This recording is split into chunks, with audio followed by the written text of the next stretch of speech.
Hello everyone, my name is Paul. Welcome back to the new news. I hope that everyone's having a fantastic night. I hope that you, your family, and your friends are safe. And if not, I do hope that you find that safety and security in the very near future. So there's obviously a ton of stuff going on, and apparently I have also lost my webcam. Fantastic. So give me 1 second, everybody.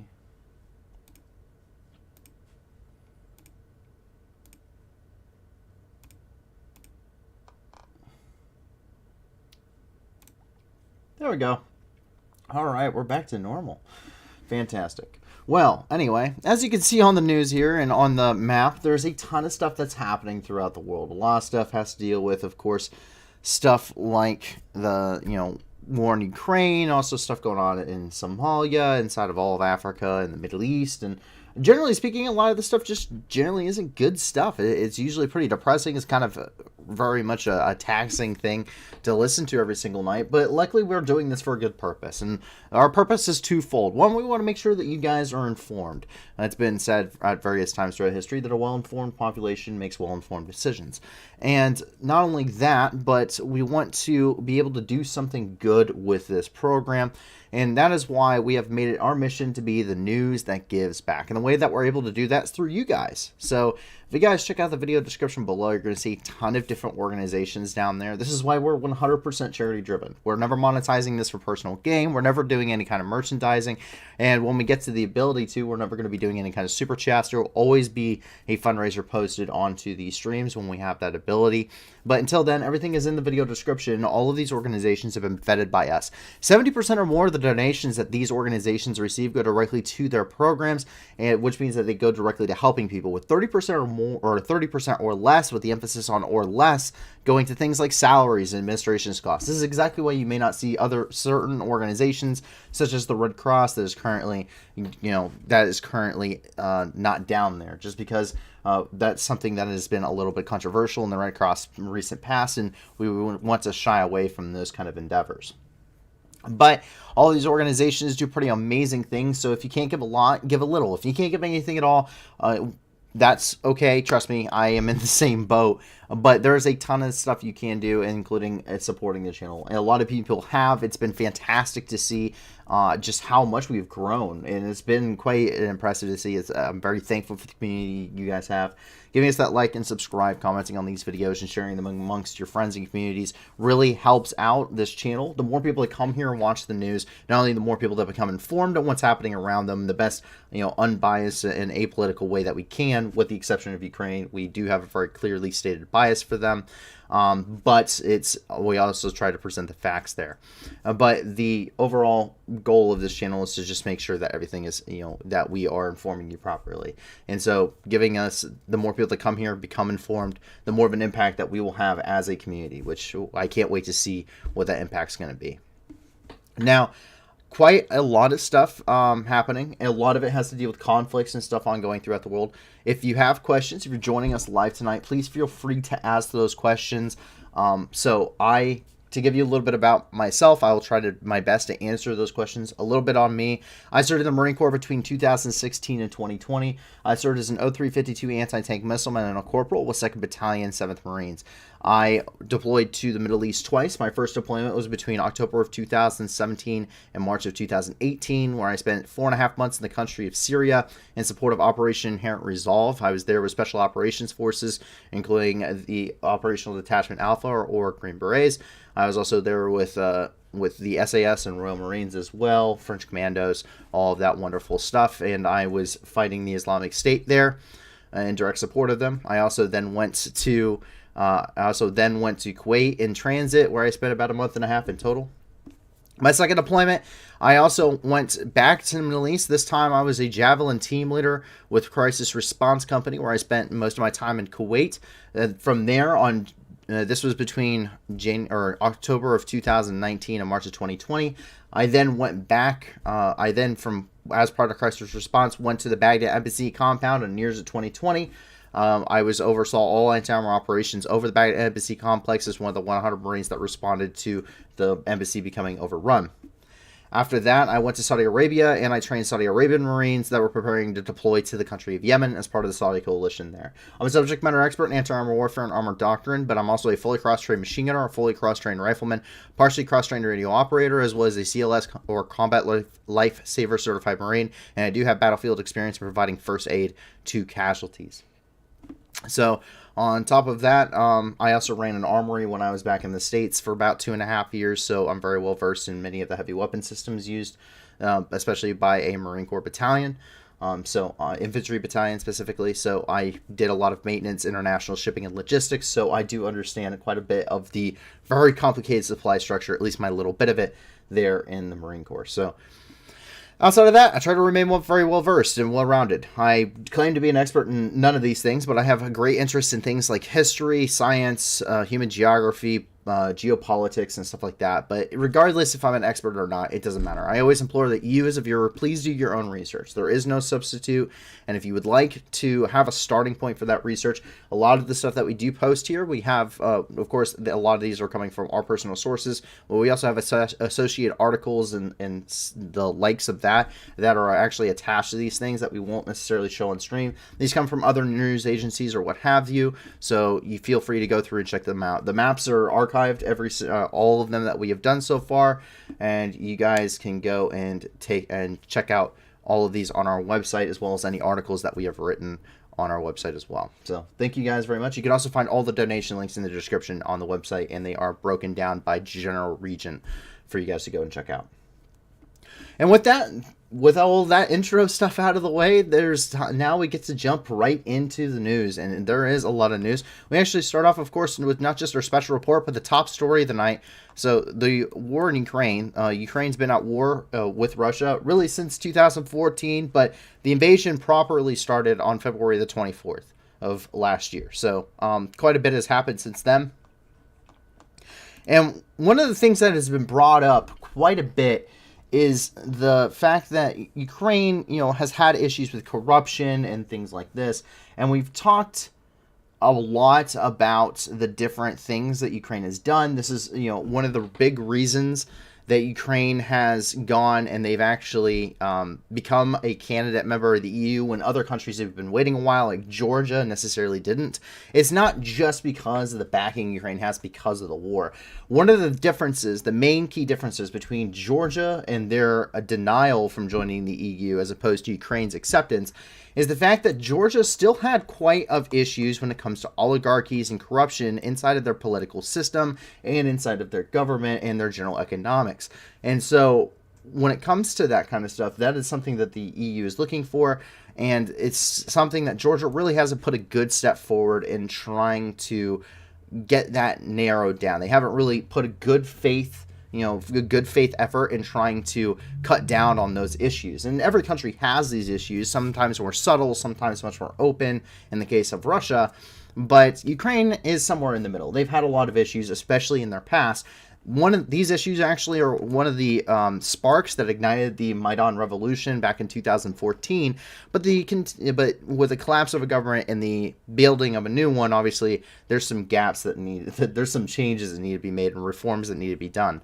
And the war obviously has emphasized some of these. And this is something that we, looking at the security services of Ukraine, you're looking at the SBU, SSU, and the internal affairs. You see a lot of these issues cropping up here and there, a lot of investigations, a lot of, we've seen border officers being arrested for extortion. We've seen raids on high-level official offices. And today we see what appears to be the beginning of a domino effect of all of these things happening at once. This began with our last report where I actually covered the fact that the Ukrainian military appears to have actually been overcharged quite significantly on food prices, emphasizing something like a 40 cents per egg, or 47 cents USD per egg, as opposed to 2 cents per egg on the normal local market. And that is for the military buying it. So that has really brought up a lot of other things. And that was kind of the first indicator that there may be something bigger going on, especially when the Ministry of Defense was all called into a meeting. Zelensky's cleaning house is what this now boils down to. The dominoes have begun to fall, and that really shows that emphasis that actually wants to go forward and try and fix and rectify some of these issues. And we can see here there are now two confirmed embezzlement and corruption scandals within Ukraine's government. Zelensky has signed multiple decrees today, barring all government workers from leaving the country. So anyone that works for the Ukrainian government cannot leave Ukraine.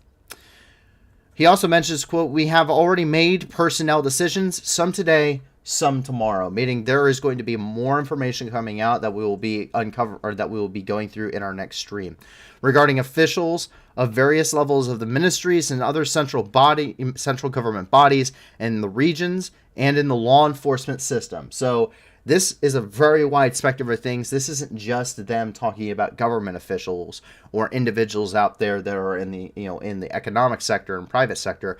This is including also other law enforcement officers that they have detailed at this point. So this implies, obviously, more shakeups and layoffs are going to be coming. Deputy Prosecutor General Simonenko wrote a resignation letter after it was discovered that he went on vacation to Spain. This is what spars the no government officials leaving the country. This is to prevent government officials who have been found because of corruption and are currently being investigated, have had their offices raided and whatnot, that they will not be able to leave the country. They will not be able to escape justice. On top of this, this, of course, as I said, is one of the instances that leads to them banning it. Reportedly, but not confirmed at this point, Zelensky's deputy head of office, Kirill Timoshenko, has also written a resignation letter. Kirill Timoshenko has released a lot of the official reports that we have talked about, especially in the Kyiv area, as well as covering a wide spectrum of other things. And so we can see here another fired official tonight is the regional governor of the Dnipro region, which we've also read off a lot of statements from, and that would be Valentin Reznichenko. The anti-corruption agency conducted raids of his office and discovered that he had granted a $40 million road repair contract to his fitness trainer and friend, Yana Kalanta. The first scandal last week was in relation to the defense ministry, which reported to have been paying inflated prices for food to feed the troops. The second involves Deputy of Infrastructure Minister, who created a scheme to profit off of the sale of generators. There were other minor scandals, and one of the border control officials going to Paris for a luxurious photo shoot these holidays. So, these are just several of these. There are all going to be a lot more. As I said, going into the future, we're expecting to see a lot more. But the early reports coming out is quite a bit of very juicy scandals, and the dominoes really starting to fall on anti-corruption measures inside the country of Ukraine. We've seen the Verkhovna Rada, who's continually putting out what new laws that they've been putting in to counter corruption, going in focus and realigning those corruption measures to the EU as they're working on that candidate status. We're really starting to see the full effect of these really starting to kick in here as they coordinate with international partners on improving their accountability and what have you, including international banks and other associates with friendly countries. And we can see here the address. This has also been translated in English for you guys, so go ahead and take a look.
Є також кадрові рішення. Частина сьогодні Частина буде завтра. Щодо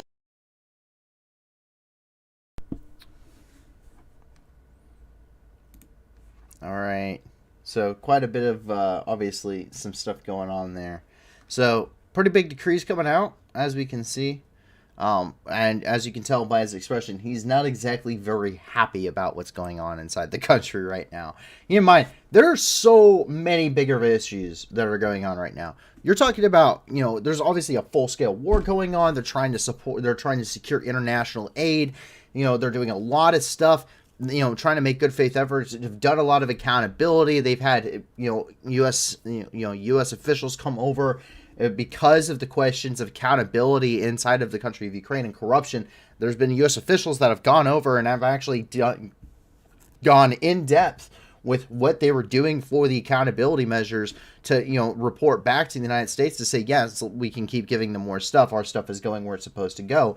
And then in the middle of all of this, in the middle of the war, in the middle of trying to secure all this aid, now there's just a ton of scandals within the government. That's not good.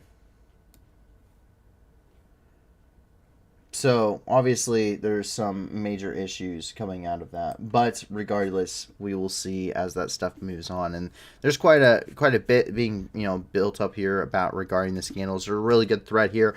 This is coming from Timothy Milovanov, who actually kind of goes in more into detail on all the stuff that's ongoing there.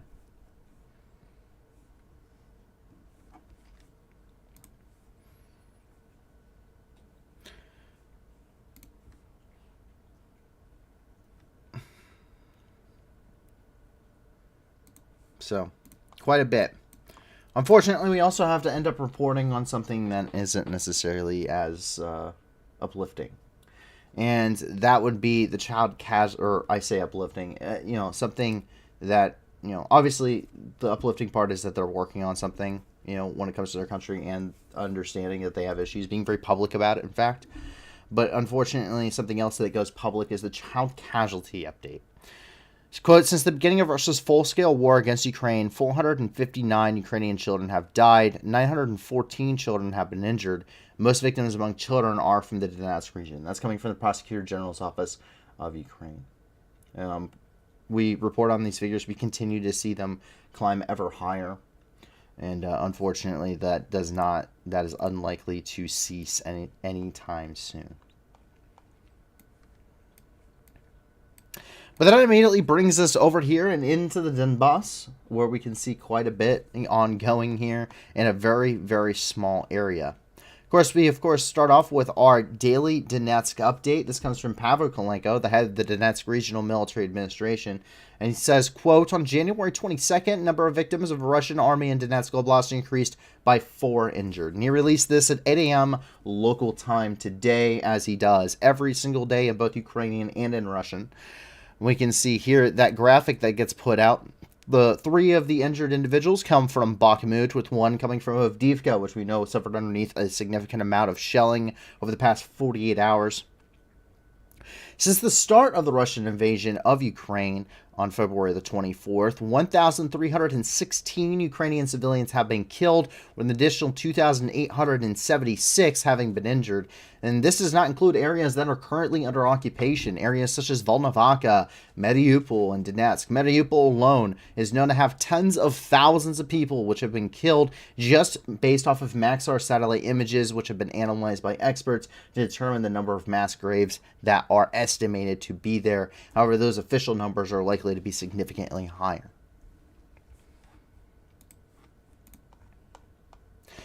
And that brings us to the front lines. And we start off here. This is in the city of Solidar. Solidar, the battle continues to rage on. So while the battle for the city center of Solidar was ongoing, Ukrainian military engineers were on the high grounds just outside of the city, building up a second line of defenses, knowing that the city was unlikely to hold for much longer considering what they were up against. And so at this point, Ukrainian forces now hold the high ground around Solidar.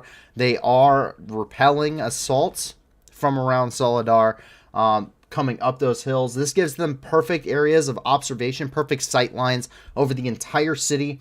to observe and to provide adjust fires for artillery and also tank support, as we have seen as well. Direct tank support, providing indirect fires as well. We also see these as being very easy to defend fields of fire. Obviously, holding the high ground is usually the advantage that you always want when it comes to an engagement, military engagement. And we see Russian forces continuing to throw themselves in very much in waves against these assaults, being repulsed so far every single time against these very well-made defensive positions on the high ground with very good interlocking fields of fire. Unfortunately, it obviously has very crippling losses as a result, but the fighting still very heavy. But the fact is that even the Ukrainian local media and Ukrainian troops have commented on the seriousness of the Solidar situation. And what they have determined is that at this point, it is unlikely that Ukrainian troops will retake this city. Solidar is likely to not be liberated in the near future. It is unlikely that they will be able to mount a large enough assault to push back into the city. And now it is even concerns are starting to grow that the defense of Bakhmut to the south, which this was holding the northern sector for, may be in jeopardy. Coming from the fields around Solidar up there on the high ground. Подуріли з самого утра, обжерлись наркоти й пиздуються. Отак ми ахуєжі, дими закидають, підараси, все поле закинули нахуй.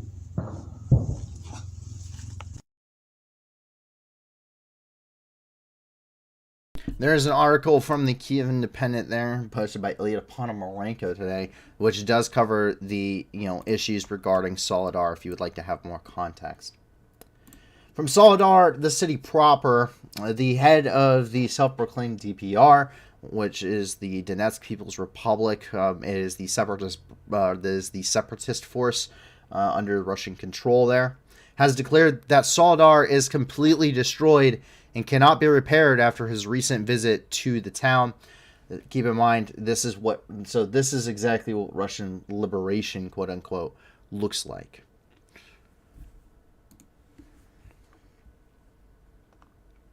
At this point, it would appear that individual has made their tweets private as a result of what they were posting.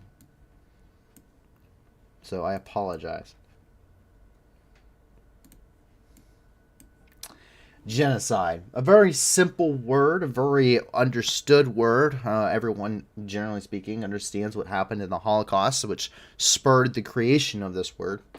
And that is what many people have started and have been describing the war in Ukraine as a result of Russian atrocities committed inside of Ukraine. Whether you're talking about places such as Irpin, Hostomel, Bucha, from back in March and April and May, when those scenes were first discovered, to areas such as Liman and places such as Mariupol, where complete and total disregard for civilian life and safety has been systematically used. We see incendiary munitions used on civilian populations, intense, indiscriminate bombardment campaigns against Ukrainian cities. It was not more than a couple weeks ago that we saw an entire apartment complex collapsed on top of a ton of people living inside of it by a Russian missile. And this is not just one-off incident. We saw it with a mall in Dnipro as well. We saw it in, when it tried to destroy the dam. We saw over here in the west, or in the southeast. I apologize. In Kryvyi Rih. We see it, in the bombardment campaigns of Kharkiv, which continue to this day, despite Russian artillery not being in range of Kharkiv and posing no significant strategic or tactical advantage at this point in the war. And what we see here is the description of all of these things summed up in a single individual fighting for the Russians. Russian forces hold all types of people. Alexei Milshakov is certainly one of them. While fighting in Ukraine as part of the Wagner Group, likely in the Bakhmut area, he was asked his opinions regarding the war in Ukraine. He stated that they should kill them all so that they can't have children. This is not the first time we've seen such a public speech regarding committing acts of genocide and atrocities in Ukraine from Russian forces, as this wouldn't have even made wouldn't have even made it onto the map if it wasn't.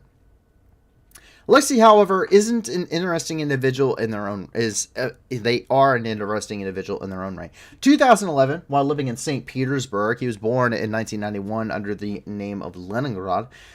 He filmed himself torturing and decapitating puppies. Publicly, through his social media, such as his VK page, he has called for the killing of children, the homeless, and puppies throughout Russia. He fought in Donbass starting in 2014 as part of the Aidar paramilitary group, which was known for committing war crimes, including mutilation of corpses. He would later join the Wagner group, fighting in Syria, where they would kill and mutilate the bodies of fallen fighters and civilians following bombardment campaigns. He openly called himself a Nazi in 2020, stating, quote, I'm not going to go deep and say I'm a nationalist, a patriot, an imperialist, and so forth. I'll say it outright. I'm a Nazi. In Ukraine, he is reported to have mutilated and burned corpses of Ukrainians, including cutting off their ears as trophies and carving swastikas on their faces and bodies. In 2015, he was sanctioned by the European Union, the United Kingdom, and Canada for his roles in the atrocities in Ukraine and Syria.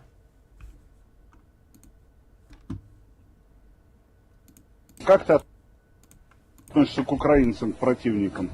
Ну, для начала я считаю, что как нации украинцев не существует, что это оболваненные русские, которые себя воспринимают по-другому к противнику, отношусь. Я считаю, что противник должен быть уничтожен, потому что только мертвые в спину не стреляют.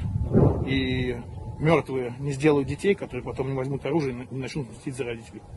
Но ты говоришь о противнике или обо всем украинском народе? Украинский народ, я же объясняю, это оболваненный народ, но, который много лет уже им вкладывают, что они отдельная нация, то есть должна быть полноценная деукраинизация, потому что с этнической точки зрения мы ничем не отличаемся.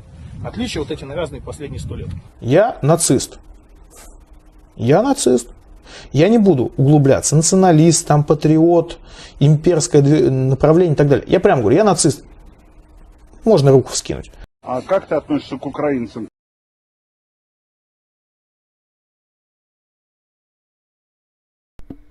The German intelligence ministry was reporting that he was wounded earlier this year, but it appears that he is still in the fighting, at least from a propaganda perspective. Bakhmut's defense still does continue, though. Despite the recent losses in the northern flanks, primarily in Solidar, no official orders to withdraw from the city of Bakhmut have been given. The defenses of the city still rages, with countless soldiers are being horrifically killed and wounded on both sides. The battlefield is reminiscent of the scenes of World War I. Continuous massive bombardments, ruined buildings, or basements home to hundreds of civilians who refuse to evacuate or simply can no longer do so. And of course, the massive trench lines, which we've seen develop across the entirety of the front.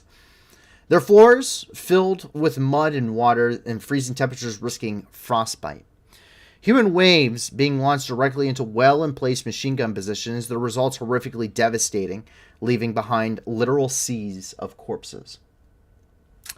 It is not known how much longer Ukrainian troops will hold, however, given the collapse of their northern flank. This is not the first time many of these soldiers have faced encirclement.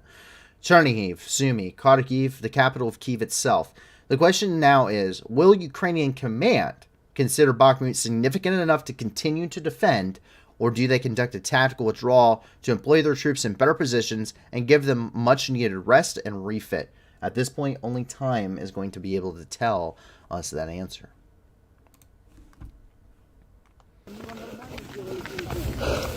Що там Васильович по воді переходили? Локація 300, барні.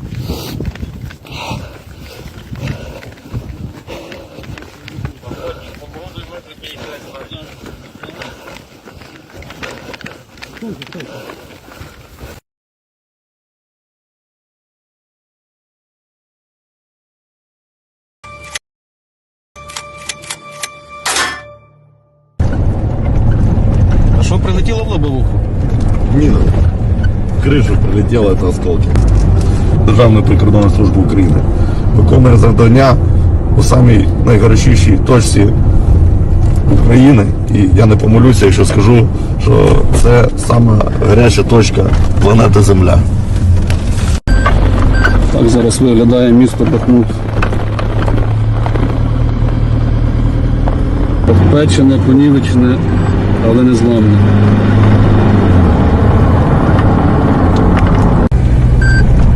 Це вже центральна вулиця. Майже центр міста. Ну, небезпечно їздити, бо може щось десь прилетіти. Ночі небезпечно їздити, бо можна десь на якийсь танк потрапити блуждаючий.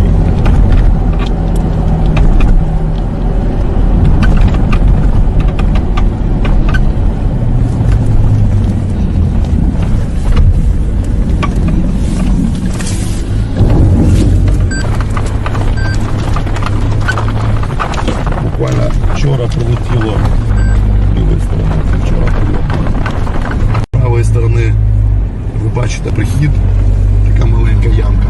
От дуже сильно зруйнований.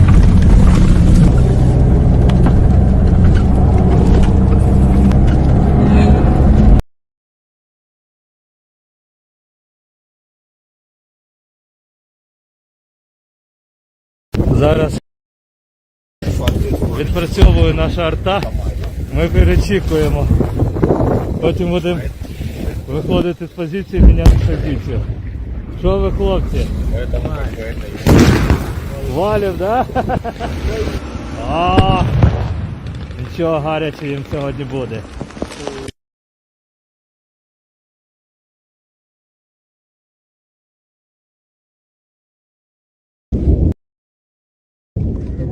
Доброго ранку, Україна. Сьогодні 23 січня 23 року. Це самий центр Бахмута. Наразі так він виглядає.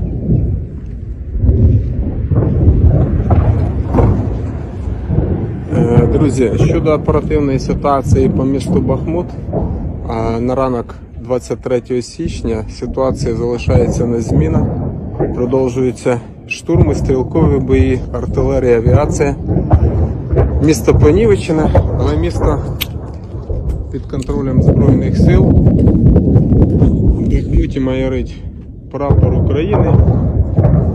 Якщо коротко, це все, що потрібно знати на сьогоднішній день. За Бахмут не хвилюйтесь, Бахмут стоїть, Бахмут тримається, Бахмут – це Україна.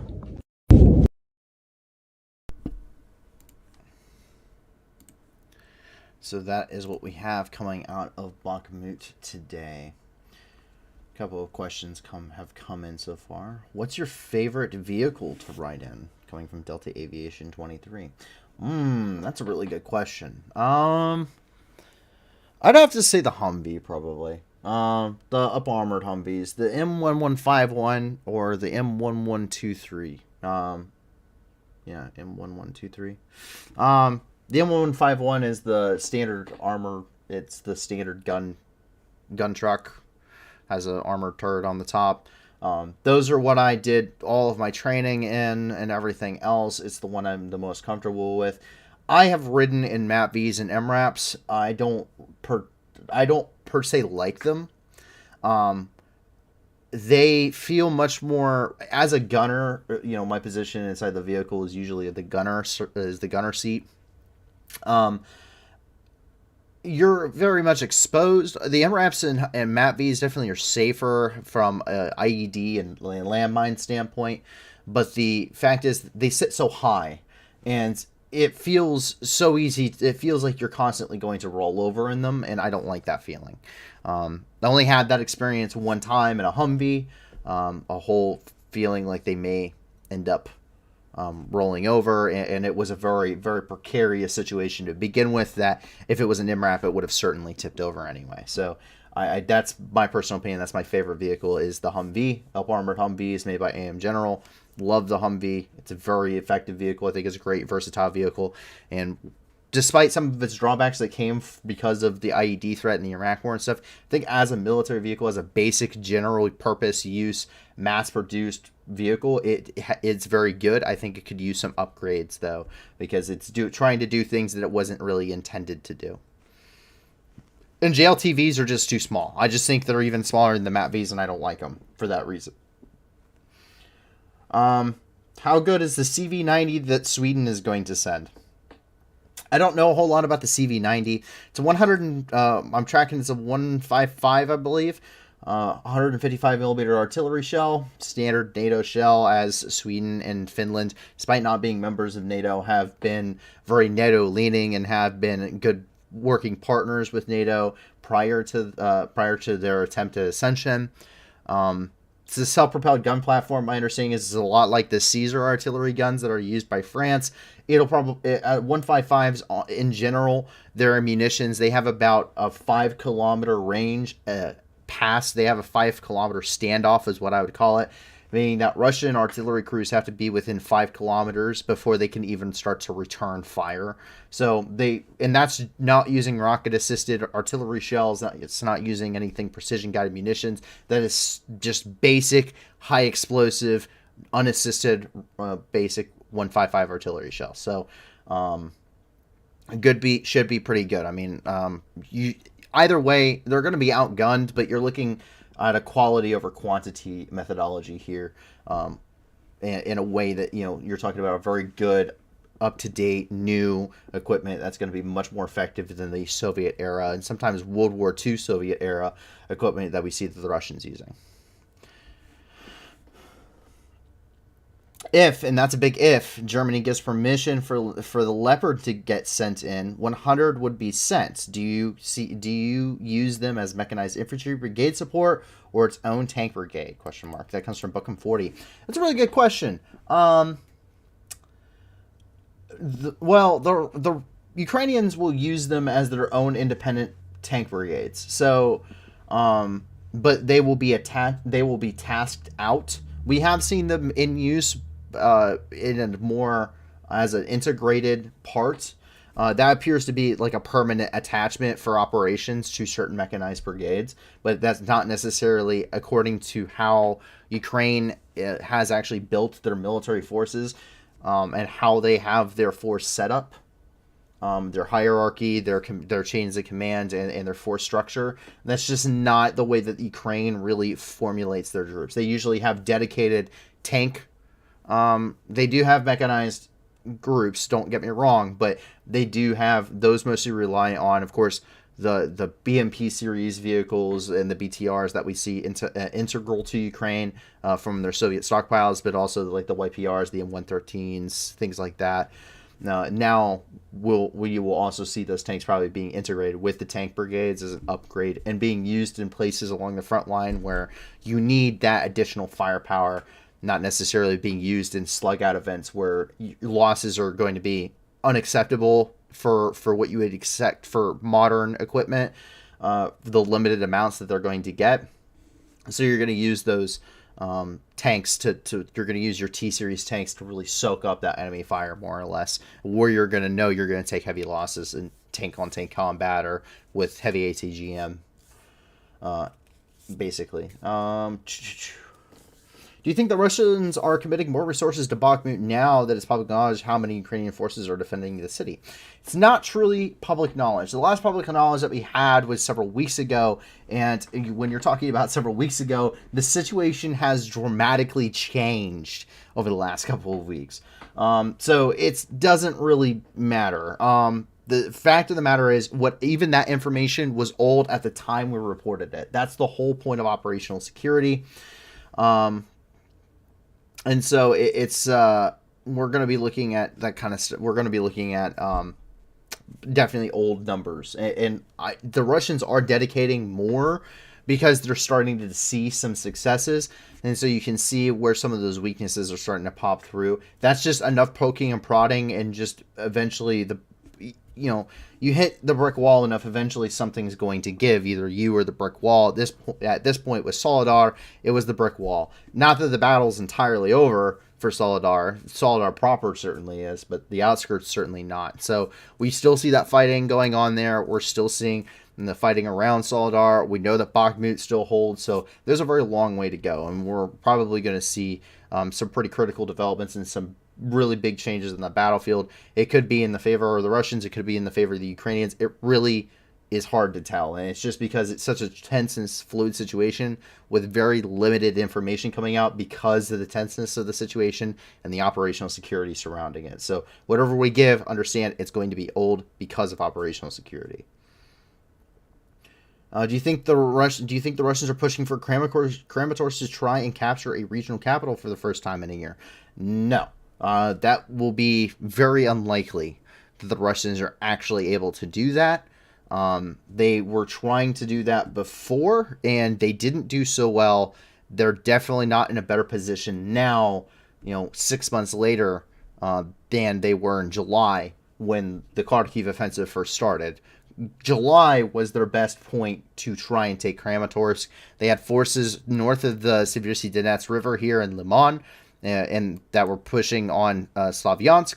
And you also had forces around Bakhmut, because the battle started back in June, that were pushing very heavily towards Kramatorsk, as well as down here in North Donetsk as well, because these are perfect highways to run over towards Kramatorsk. Would have been a perfect pincer movement.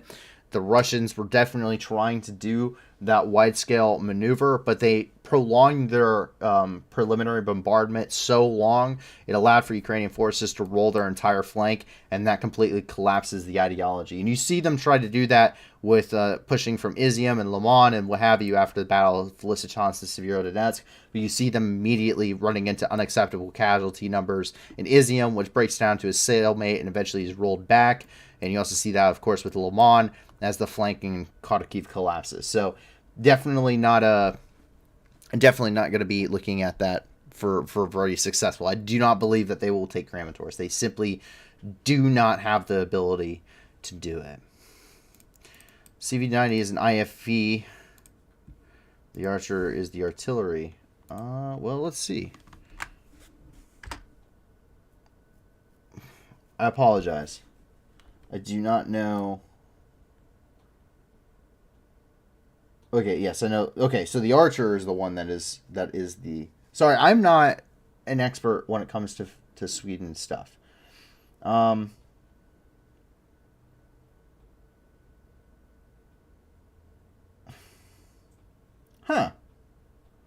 Interesting.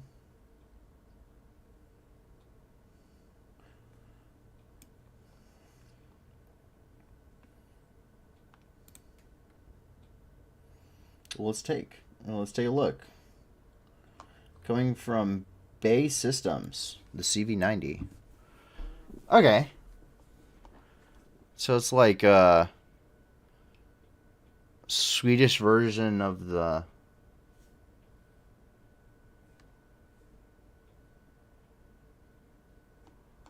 Interesting.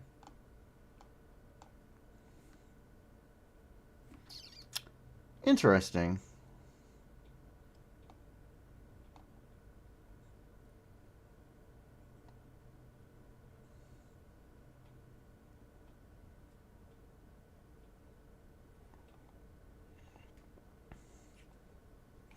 So it's basically the Swedish version of the CV-90 is an upgraded Bradley infantry, Bradley fighting vehicle. Essentially, it's modular. It would appear so. So the CV-90 appears to be. I would put it less with the Bradley and more with the Warrior. The Warrior is the British version of that kind of design model. Everything's of course based off the Bradley because the U.S. came up with the idea first back in the 60s and the 70s. But the Warrior is the British version of that, and then of course being much closer to Symphony. Book and Force is on par with the Bradley. I don't know. It really depends. When you're talking about infantry fighting vehicles, technology really only goes so far. Because they have major drawbacks usually. Especially with the designs, you're looking at the Bradley, it has an extremely high profile for what its job range is supposed to be, which is observation and reconnaissance, as well as supporting infantry. It doesn't have a lot of troop carrying capacity. In fact, it has the exact same troop carrying capacity that the Merkava does, and the Merkava is a full-blown battle tank. The Merkava, by the way, is my favorite tank of all time, if anyone was ever wondering what my favorite tank was. But the Merkava also can carry equal amount of troops to the Bradley infantry fighting vehicle.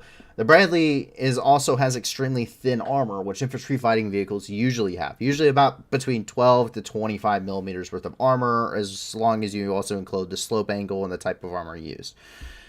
So, I mean, they're okay. I mean, it's as long as they're being used right, anything can be good. The BMP could be amazing if you used it right, but we don't see that usually. But we'll have to see, we'll have to see how it goes. BMP 2s and 3s, not necessarily the BMP 1. The BMP 1 was outdated at its debut. It's basically a really lightly armed T-34. We come over here and we actually jump over. This is into the Luhansk Oblast a little bit. Who knows what modularity means in military terms? Modularity. Modularity is being able to pick and choose, just like a modular anything, modular home, what have you, means you're able to take things and put them together. The Striker is a really good example of this.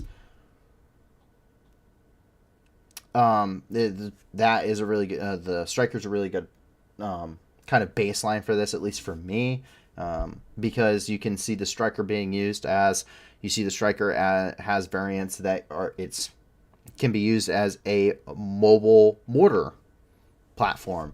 You see it with the MGS platform. You see it with the basic Striker armor personnel carrier platform. You see it with a whole bunch of other stuff. So it's a lot of you have a lot of different types of modular. You're able to pick and choose really what kind of platform you want to have on it, and it's a relatively easy swap between to give you different battlefield capabilities. There's even a medical variant of the Striker. So supposedly, I guess the CV90 is supposed to be modular too. It's a great question. But nothing in base systems said it was a whole lot of modular stuff.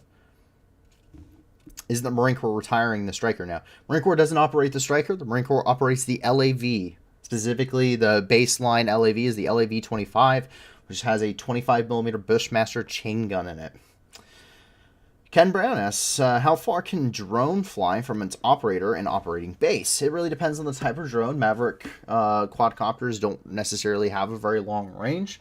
And they're very susceptible just because they are the basic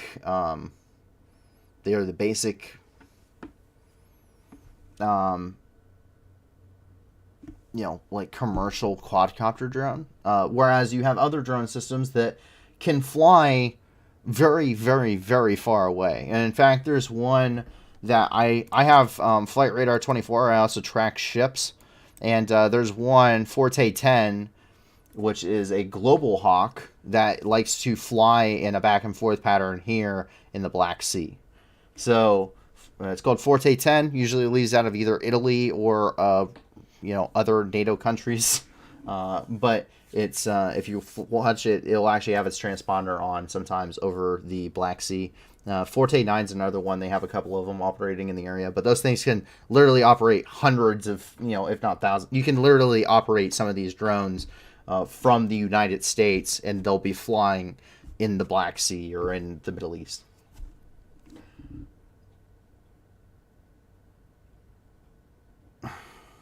And news about Dragon's Teeth defensive line that is Russians built. Do you think the Dragon's Teeth defense line of the Russians built is radioactive?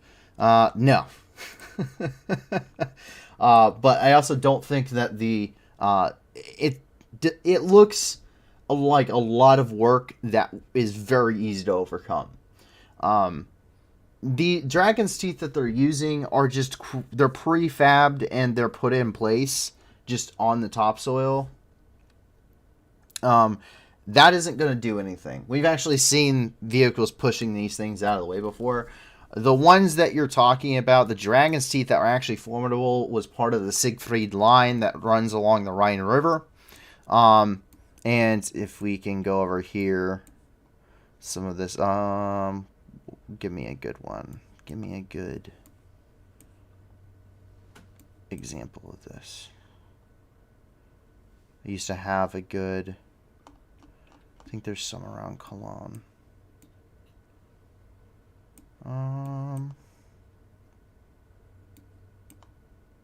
Oh man, I cannot remember where some of this stuff is. Not Antwerp. Aachen. There we go.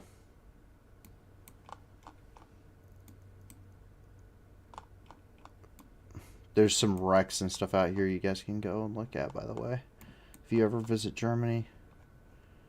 But there is, you should be able to find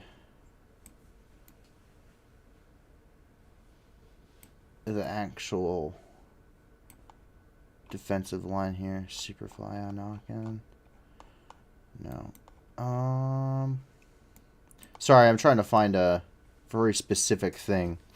Around Aachen and other places along the border with Germany, is on the Rhine River, you can actually still find parts of the Siegfried Line, which the way the Siegfried Line works is that's really where the dragon's teeth come in. I'm not going to be able to find it right now.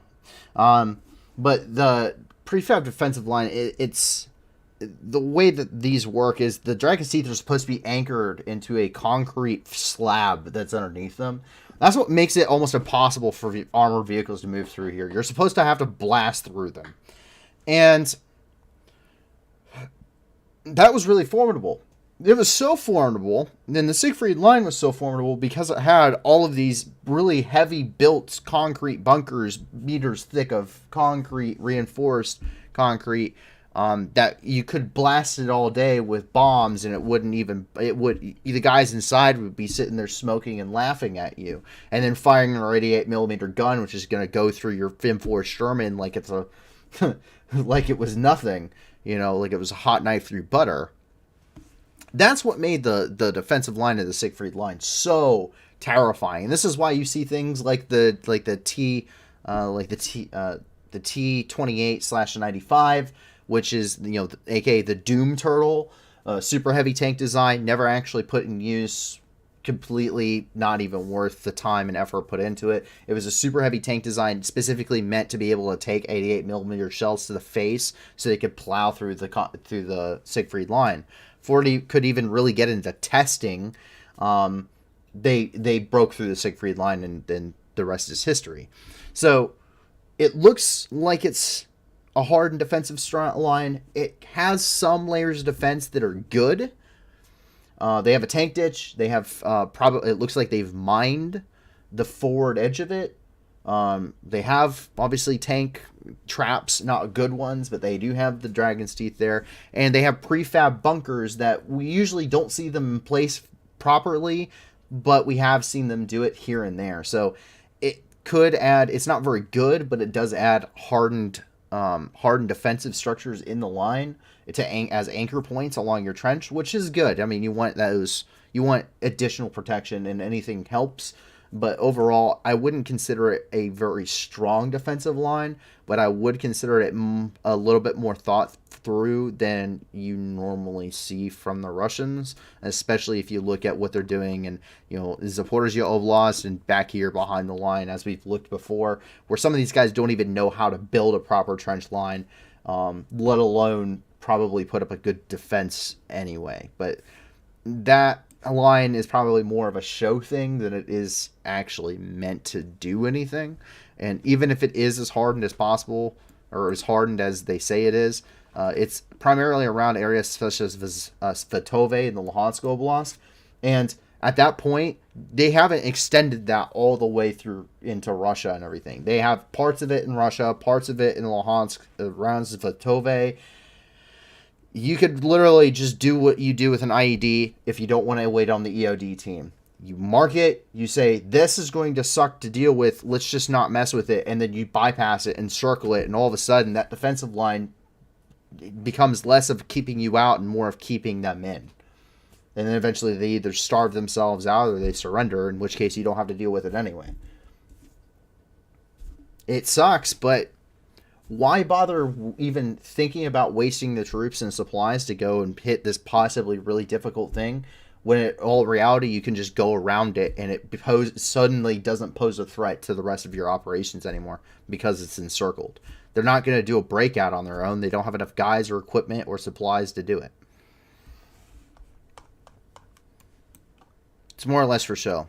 Anyway, back here in the Luhansk Oblast, we can see we're here in Kadivka, which we've seen where there have been official organization.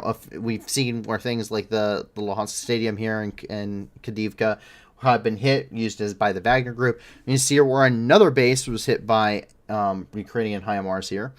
While Russian sources claim that Ukrainian forces struck an industrial facility in Kadivka, locals are claiming that was a very fruitful hit on local barracks of Katarovites. Katarovites are pro-Russian Chechen soldiers. Getting that nickname from Razman Kadyrov, who currently runs Chechnya. Jumping back here into Donetsk, Chasiv Yar was shelled. One person was killed and another 2 injured after rockets landed in and around high-rise apartment buildings, as well as some landing, of course, in the streets nearby, severing underground gas lines. Going from Pavel Kolenko, head of the Donetsk Regional Military Administration. You see some of those fires inside of these buildings. Some of these things taking direct hits.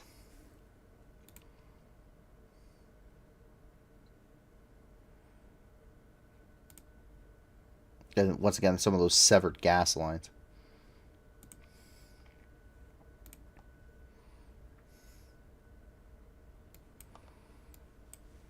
We continue on down here. This is coming from Solidar. Solidar has seen some active combat. It's kind of quieted down over some period of time now. But we're starting to see some of that pick back up again. Solidar, there was a Russian presence around here on the outskirts of the city. They tried to push and successfully actually pushed into the city and were pushed back out. Now we're seeing Russian forces continuing to try and throw themselves. Whatever units are in this area are conducting a small-scale offensive in the Solidar area. I'm sure it doesn't feel that way to the guys defending it, but they're conducting a relatively small-scale offensive in this area to try and push and capture Solidar with really no change in position for either side at this point.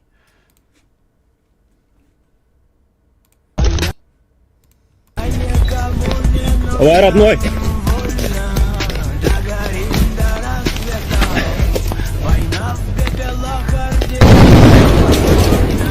Тихо, тихо, тихо, це наші, вставай! Вставай, вставай! Все нормально, все нормально.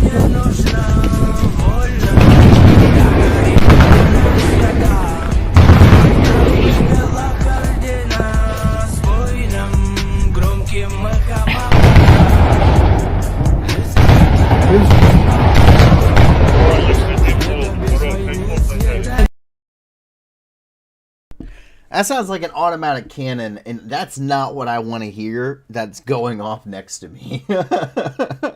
If I'm running in the open, not what I want to hear going off next to me. Does not sound like a fun time.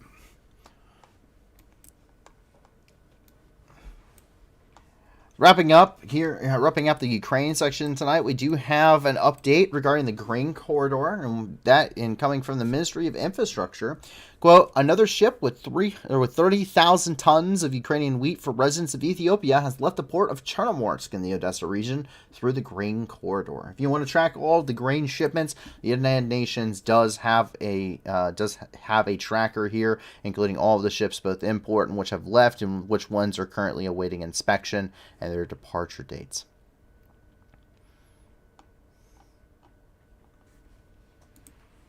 And that is everything inside the country of Ukraine. That doesn't mean it's everything regarding Ukraine, though. There's plenty of other stuff happening throughout the world that has to deal with Ukraine, a lot of the support, and of course the international news in general. And we jump up here into Belarus.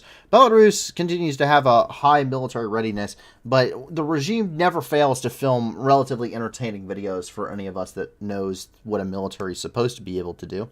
So the Belarusian military unleashes yet another terrifying video of its battle prowess and brutal training, complete with mock fights, backflips, and breaking of stones with sledgehammers.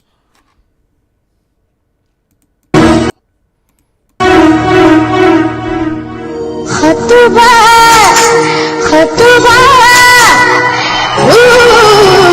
Fatuba, Fatuba, Fatuba, Fatuba, Fatuba, Fatuba,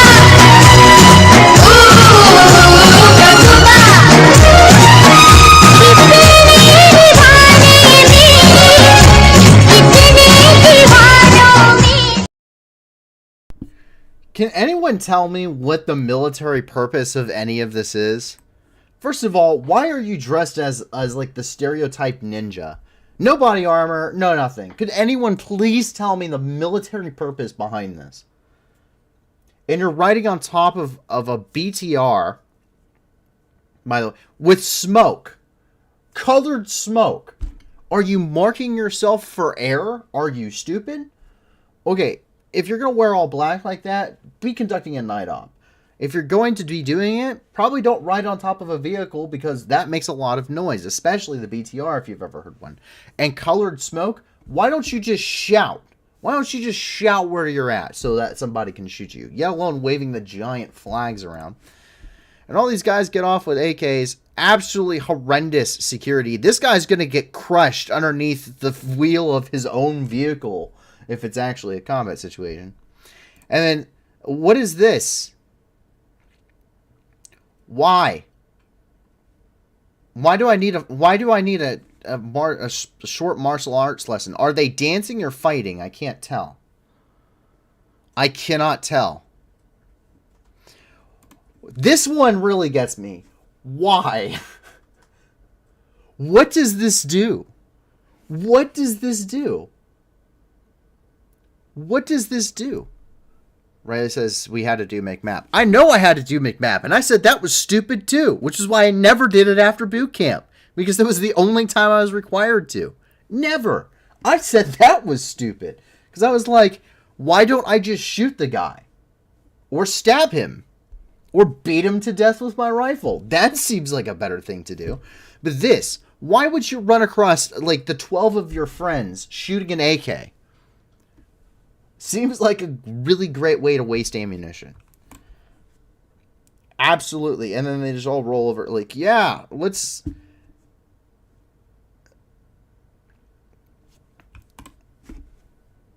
I'm just saying, I've seen like middle school cheerleaders do this shit too. And probably better, if I'm going to be honest.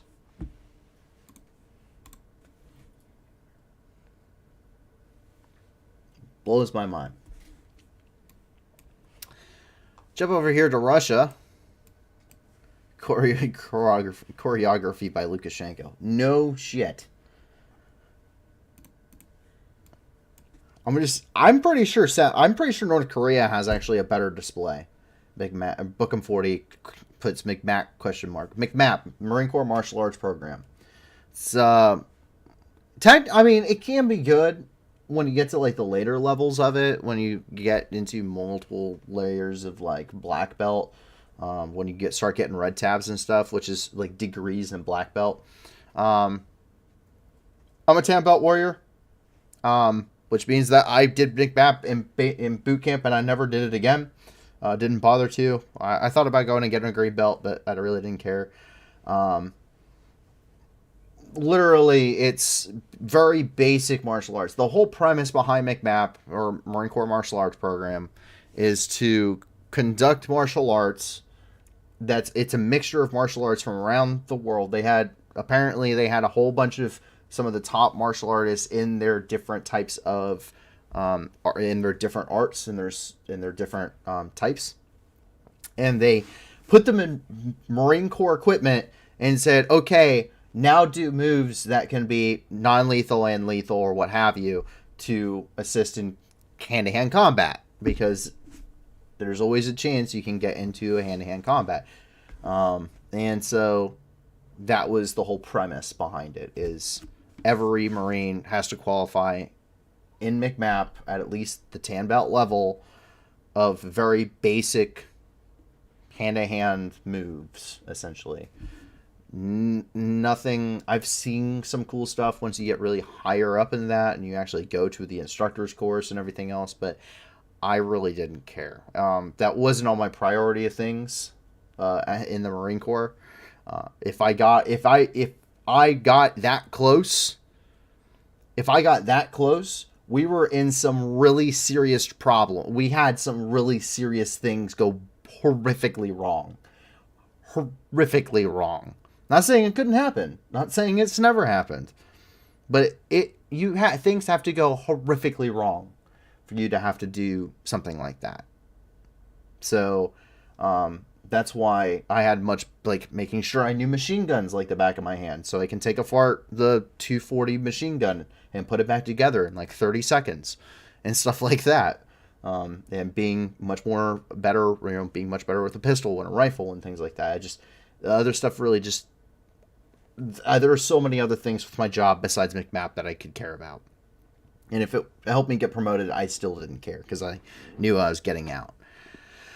What's air defense doing here in Russia? That's a really great question. Apparently sitting on top of buildings. We have yet another one, which we've geolocated to Putin's house, just on the western side of Moscow, which is right here, in case you're wondering where he lives.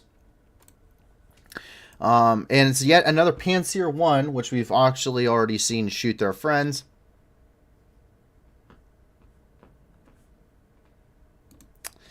And then there's a new one in downtown on top of an office building.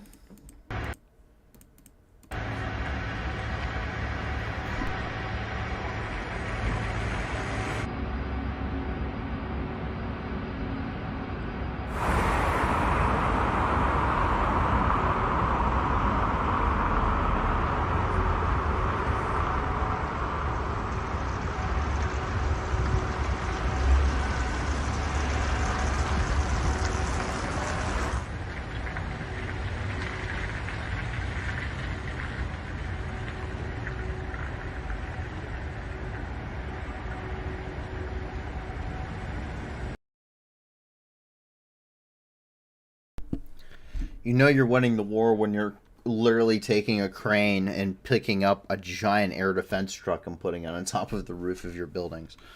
And in total, there are now 8, and they're being tracked. This is just in the Moscow area. Thank you, Mark Krutov, who put all of that together for us.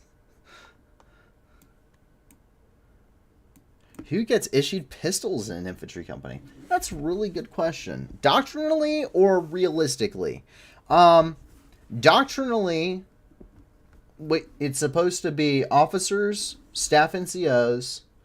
It's supposed to be officers, staff non-commissioned officers, technically machine gunners, and the corpsmen, as well as other MOSs too. It depends on who technically rates a sidearm based off the TO and TE. But the realistically, it's officers, anyone who works in the armory, because like myself, I was the NCOIC of the company armory, so I rated a pistol for the defense weapon of the cage while I was operating in my duties. So I had to go in pistol qual as a lance corporal and as a corporal, which is very rare in the Marine Corps, and got expert both times. Pretty awesome, but very, that's pretty much who rates a pistol as an officer. Other than that, you're usually just the average Joe carrying a rifle, and if you happen to be the machine gunner, you're also carrying a rifle and your machine gun, because they hate you. They really just hate you. That's what that boils down to.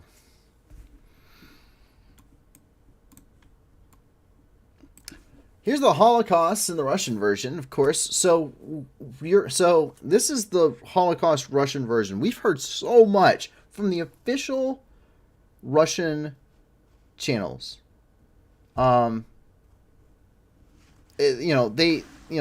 We've heard from so many official Russian channels. They have been distorting Holocaust. The European Jewish Congress have said that. They have said, Lavrov has said that. So many people, and now of course the Russian media is jumping in on that. Quote, Europeans exterminated 6 million Jews. They, quotation marks, Westerners, are the heirs of those murderers, and we are the heirs of those who prevented the question of wiping out the Jews. Don't believe me? Coming from Russian media yourself. Там, когда, например, выходит господин Боррель, а вот эту цитату я видел вчера, и начинает нам рассказывать, на что мы имеем право, на что мы не имеем, от имени европейского сообщества, то вот здесь уже любой русский или наследник, русский в широком смысле, не, наследник советского человека, победившего в Великой Отечественной войне, вот, хочет очень грубо и жестоко поступить с господином Боррелем. Потому что вот как Яков сказал об оголенном нерве, вот я скажу об оголенном нерве. 6 миллионов евреев уничтожили европейцы, возглавляемые Адольфом Гитлером. Они уничтожили. Европейцы уничтожили 6 миллионов евреев. Они осуществили Холокост. А все эти люди наследники тех, кто это сделал. В том числе и господин Боррель, который уже отмечался неоднократно российскими фиксациями. И вот они, наследники тех, кто сожгли 6 миллионов и убили, а мы наследники тех, кто не дали окончательно решить еврейский вопрос в мире. Потому что если бы не советский солдат, то цивилизованные европейские люди решили бы окончательно еврейский вопрос. И вот это никогда не надо забывать. Никому. Кто сжигал, а кто спасал.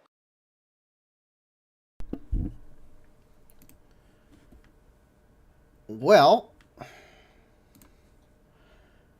that isn't entirely true, considering the fact that you had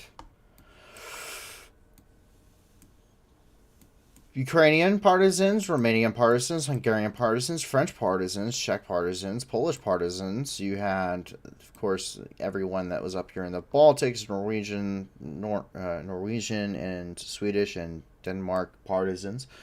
That doesn't include the actual forces of these countries, including the Polish Air Corps, the Polish Special Forces, the Polish Ground Forces, the Free French, the United Kingdom, Canada, the United States, the Anzacs, the the Italians after they switched sides.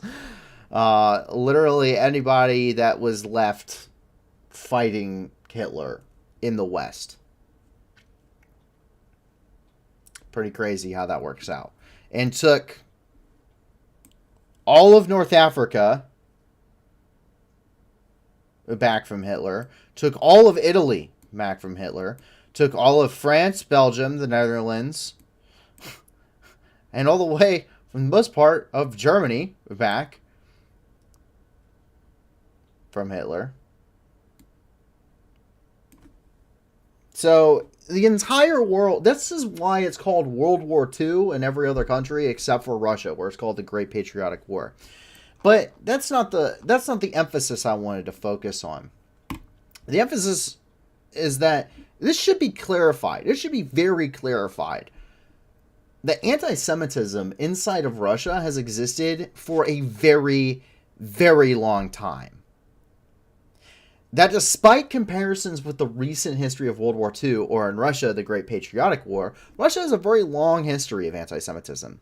Peter the Great, to whom Putin has personally compared himself to, during a lecture, stated that in regarding the status of Jews within the Russian Empire, quote, I prefer to see in our midst nations professing Mohammedanism, which is Islam, and paganism, rather than Jews. They are rogues and cheats. It is my endeavor to eradicate evil, not multiply it. End quote. And that's coming from the Jewish Community in Russia by Isaac Levitas from 1943. And they also ended up segregating Jews under the Pales of Settlement Agreement in 1772 under Catherine II, also known as Catherine the Great, who is known for coming up with that famous orange and black Ribbon of St. George or the Order of St. George, a medal provided to Soviet soldiers and ever since Catherine the Great's reign. This was formalized by government policy in 1792. Under Catherine II, Jews would be forced to pay double the taxes unless they converted to Russian Orthodoxy. Not only that, they were then declared foreigners and subjected to the foreigners' rights within the Russian Federation, or within the Imperial Russia. And then they were publicly declared to not be related to Russians in any way at all. Under Tsar Nicholas II, under Tsar Nicholas I, all Jewish men and boys as young as 12 were forcefully conscripted into the Russian army to be used as cannon fodder in conflicts such as the Crimean War. Decorations prevented these Jews from becoming officers. This goes up clear up until almost his son's reign in 1912, preventing Jewish grandchildren from obtaining any officer rank in the Russian army. This does not include the pogroms under Tsar Alexander II, which were genocidal persecutions that saw Jews murdered, expelled from their lands, even including under the Pale of Settlement Agreement, and anti-Semitic laws, also known as the May Laws, which were put into place, which led to 2.5 million Jews emigrating from Russia by the beginning of World War I.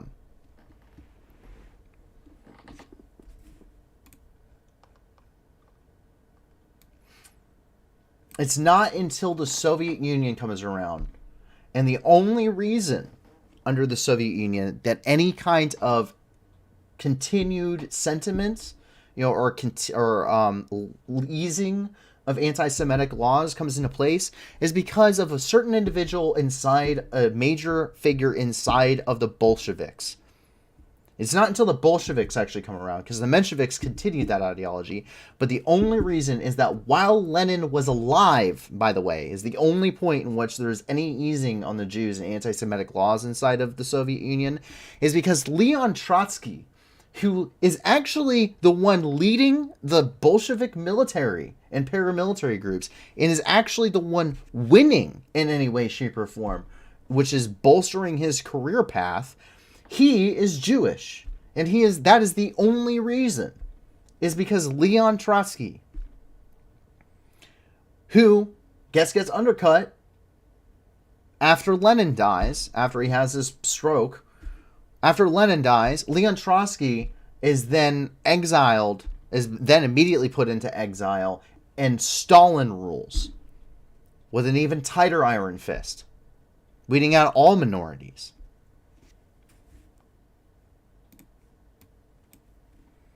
So yeah, this wonderful crap that you continue to hear about Soviets saving whatever, you're right, they liberated Auschwitz. Auschwitz-Birkenau, largest concentration camp, happened to be in the eastern part. But that doesn't wash away hundreds of years of history. And they certainly aren't making it any better.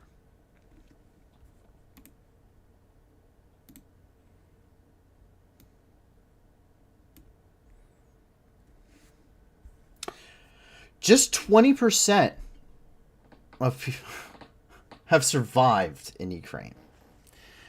Olga Romanova, the head of the foundation Russia Behind Bars, said that out of 50,000 prisoners recruited by the Wagner Group, only 10,000 remained at the front. The rest have either deserted, died, went missing, surrendered, or were wounded.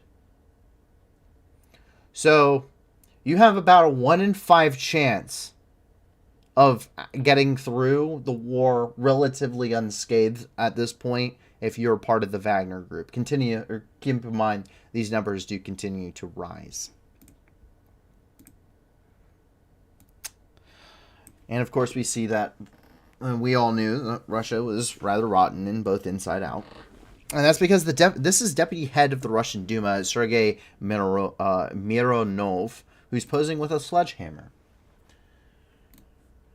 This sledgehammer is in reference to a member of the Wagner Group who was exchanged back to Russia, who is then brutally executed by having his head smashed in with a sledgehammer.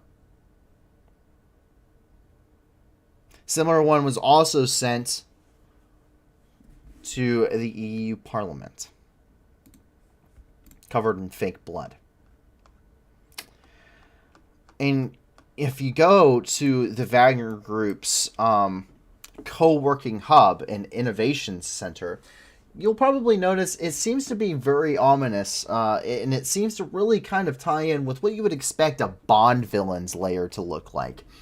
Just take a look. This is a very bizarre visit. This is from a journalist. So this is from inside the Wagner Group's, essentially their headquarters.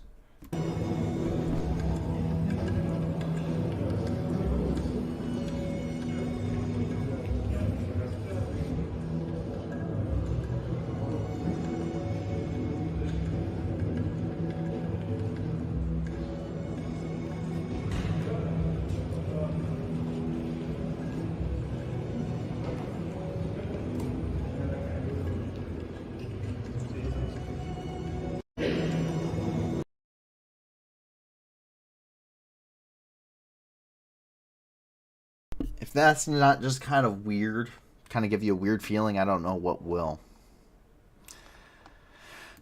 But we jump right across the border from Russia and into Estonia, where we see that Estonia has decided that they will donate all of their 155 millimeter howitzers. Quote, "We give all our 155 millimeter howitzers to Ukraine, and we want to create a precedent in this way so that other countries do not have any excuses why they cannot provide Ukraine with the necessary weapons to win the war." This comes from the Estonian ambassador to Ukraine, Kamo Kusk. Today, Russia said it was downgrading diplomatic relations with the NATO member Estonia, accusing it of total Russophobia.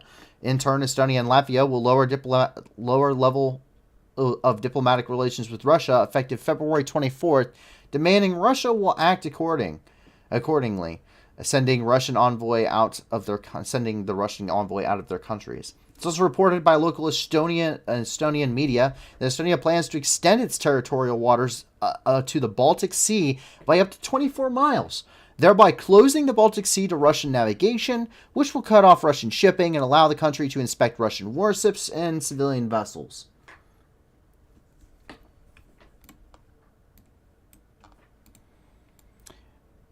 And coming out of Norway, the Wagner PMC commander will not be deported to Russia. The defected commander of Wagner, Andrei Medvedev, who escaped to Norway for political asylum, was finally arrested and moved to a detention center in Oslo. Medvedev escaped through the Arctic Circle after witnessing militia members being brutally killed for disobeying orders within the group. Norwegian authorities have confirmed that he has began his cooperation to testify against the Wagner Private Military Corporation and Yevgeny Prigozhin. Quote, "My goal in coming here was firstly, of course, to save my life, and secondly, to tell the truth to the people and the world," Medvedev told independent Russian media Gulagu.net.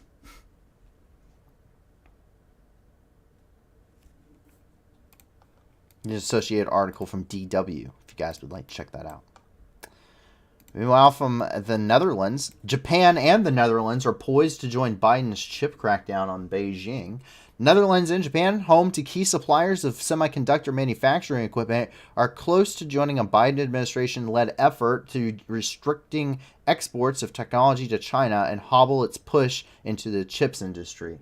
Right now, other nations, including Taiwan, are currently hold up to about 80% of the world's chip supplies, with lesser quality chips being produced in about 20% out of China. While in Paris, RT, or Russia Today, has shut down its offices. RT France stopped its activity due to the freezing of its bank assets. Quote, "All our bank accounts have been blocked in France today. So much for liberty, equality, fraternity." And this is coming from RT's CEO and head editor, Simonian, who said that on her Telegram channel. RT is a Russian government controlled news network. along with TASS, which has been government controlled since 1908. Ankara is likely not going to allow Sweden to join NATO. Erdogan, president of Turkey, said Sweden may not count on Ankara's support for joining NATO. The conflict between these two countries has been reignited by a protest in Stockholm where activists burned the Quran, which is the Islamic holy book, and hung Erdogan's dummy. Erdogan said Sweden, quote, should not expect Turkey's support for a NATO bid after Quran burning, accusing the Scandinavian nation of protecting enemies of Islam. Protests in Turkey beside the Swedish, there are protests ongoing beside the Swedish embassy.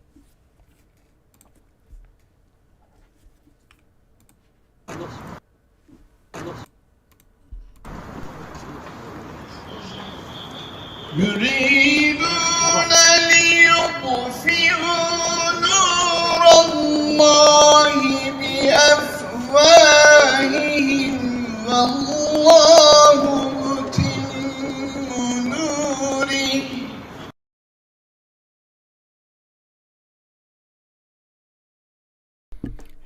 And those we showed last time.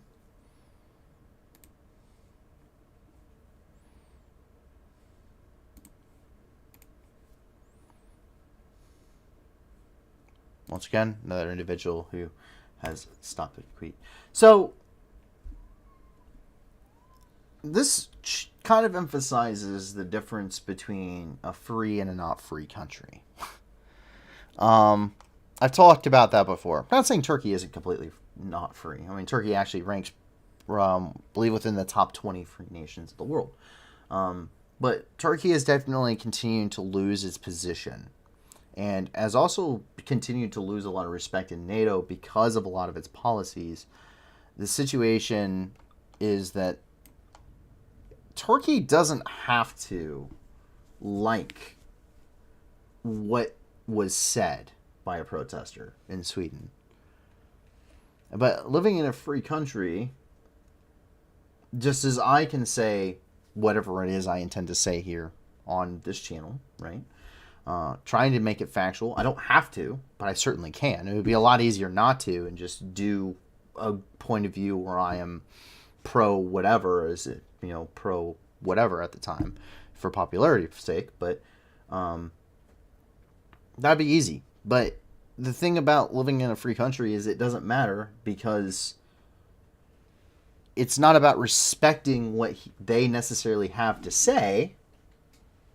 It's about respecting the right to be able to say it. You can look at that with Russia. You say the word war, unless you're President Putin of Russia, of the Russian Federation, if you say the word war, you're going to prison for 15 years. You protest, you're discrediting the armed forces, you will go to prison. You will likely be forcefully conscripted, and you will go to Ukraine, and you will likely be killed.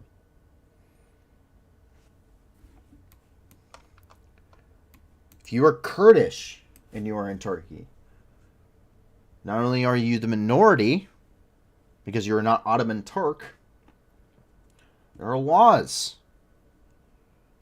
that have been put in place over decades, especially with a crackdown on that ideology under Erdogan, as Turkey goes through a nationalist ideology in transformation, of cracking down on things such as being able to speak the Kurdish language, because they will believe that you are part of the PKK, which is a terrorist organization.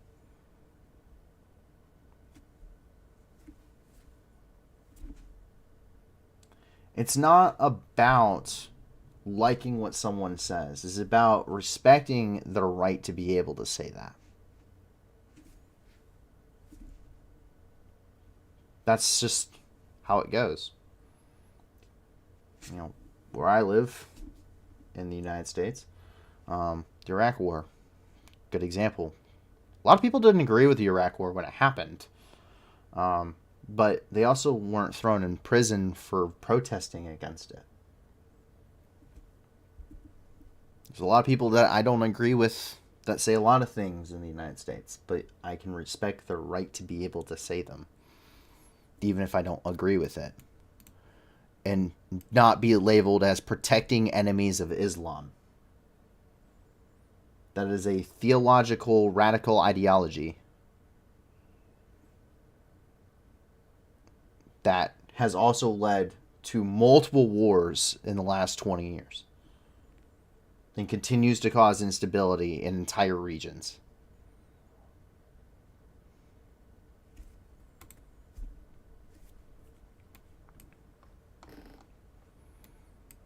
And also not a shining statement from a democratic nation, which you have to be if you're going to be a member of the NATO alliance. Jumping down here and into the Middle East, coming off the coast of Israel, the CENTCOM, or Central Command, and Israel Defense Forces are conducting a joint exercise called Juniper Oak. The United States and Israel are launching the largest military exercise in history. The maneuvers, called Juniper Oak 2023, involve 6,400 American troops and 1,100 Israeli troops, more than 140 aircraft, and 12 separate warships, coming from the official press release from the United States Central Command.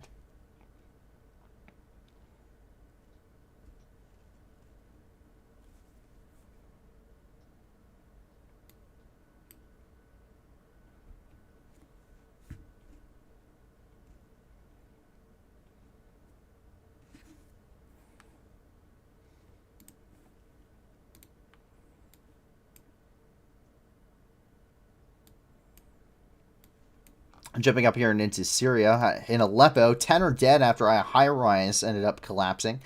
At least 10 people died in the collapse of a high-rise building in Aleppo, Syria. 30 people may still be under the rubble. Emergency services are working at the scene of the tragedy at this point.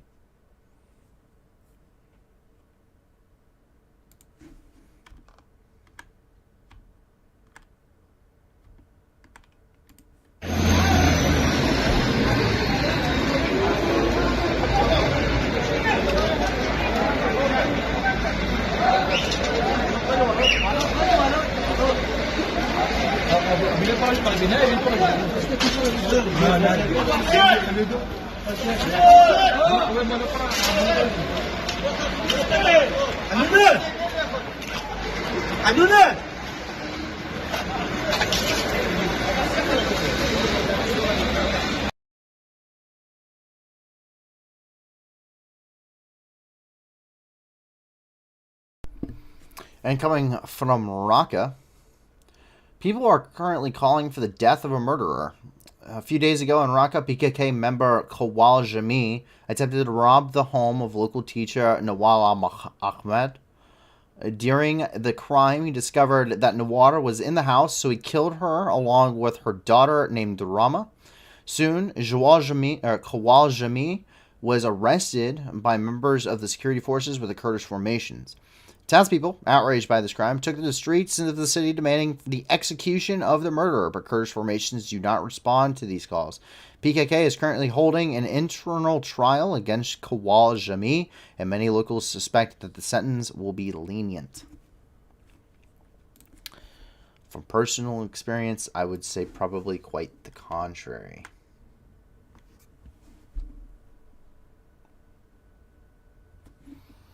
He's not a member of the PKK.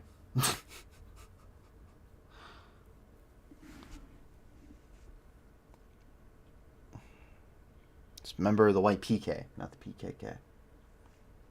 So I will fix that. But he's not a member of the PKK. So for those who don't know, there's difference between the Syrian Democratic Forces and the PKK. The PKK are a terrorist. I'd say terrorist. They're labeled as terrorists by Turkey. They're a Marxist. They're a communist organization. This patch is the YPG patch. Which, if you give me a second.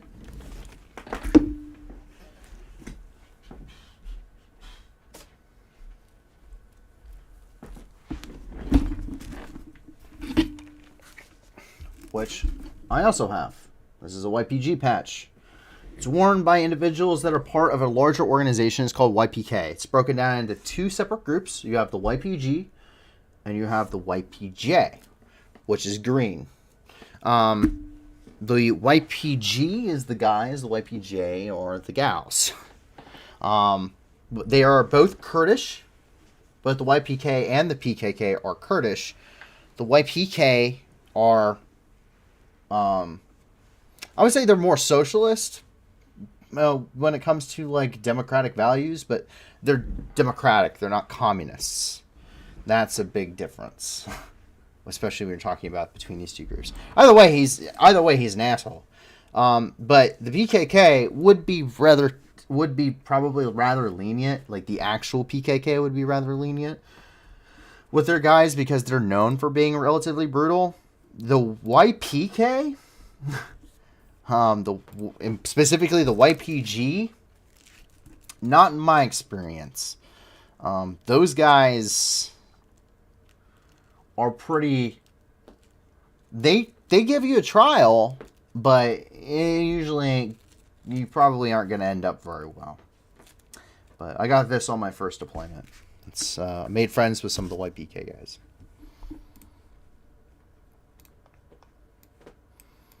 And learned to speak a whole like 6 words in Kurdish. But yes, YPK guy commits double homicide. Locals very upset. Is probably going to be executed. Anyway, he's just going to get a trial first. From Iran, the regime continues to terrorize civilians. The Islamic Revolutionary Guard Corps, IRGC, attacked and beats. So this soldier attacks and beats a woman walking on one of the central streets there in Tehran.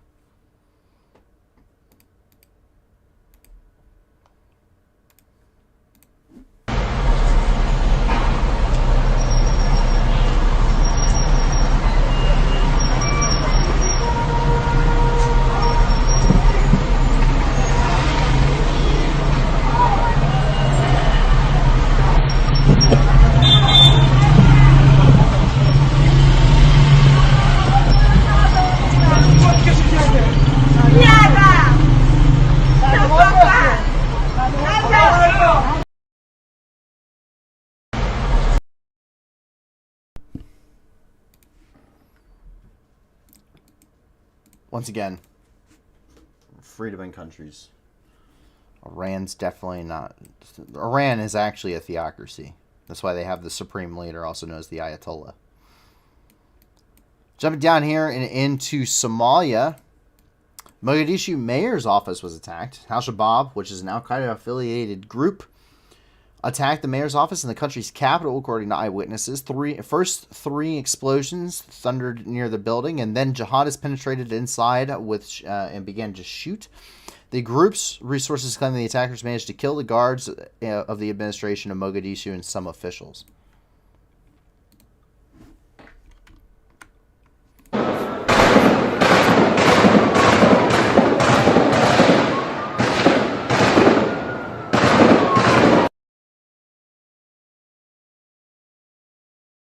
Meanwhile, Somali Special Services eliminated 6 militants associated with the al-Qaeda group Al-Shabaab who attacked the mayor's office. According to the security forces, one suicide bomber also took part in the attack, who blew himself up at the entrance of the administration. In total, 5 people were killed in the attack and 16 more were injured. The MTO propagandists claim that 34 people became victims of the attack.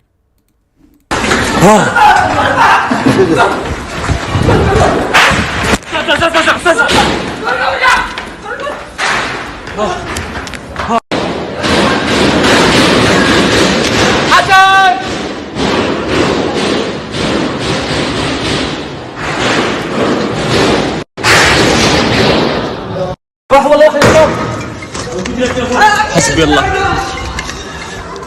حسبي الله يا كرام مش وقتك دول في الجميع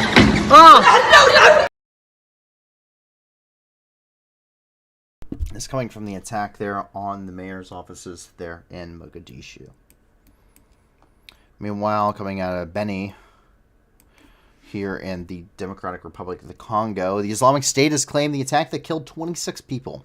Islamic State claimed responsibility for the attack on the village of Makungwe in the Beni region last Sunday. The goal was a meeting of Christians in a wine shop and several houses. As a result, 26 people were killed and some buildings were burned. Terrorists themselves again noted that that this attack demonstrates the inability of the military to protect the local population. Coming from the Islamic State there in the DRC.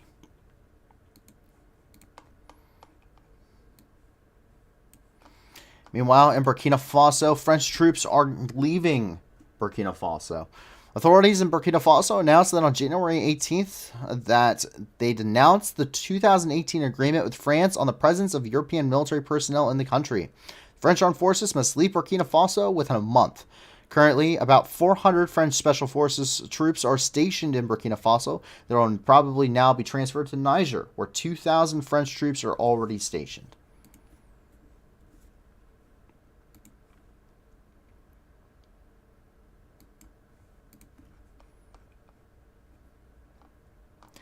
And then in the Atlantic, off the coast of Africa, a Russian frigate has changed course and is currently headed towards the United States. A dynamic situation has started to unfold here in the Atlantic as the Russian new generation frigate Admiral Gorshkov unexpectedly has diverted from its original course towards exercises in South Africa and ends up 1,200 nautical miles from the United States East Coast. There are about 20 plus Zircon hypersonic missiles on board the naval vessel, and it's speculated that it's probably headed towards Cuba.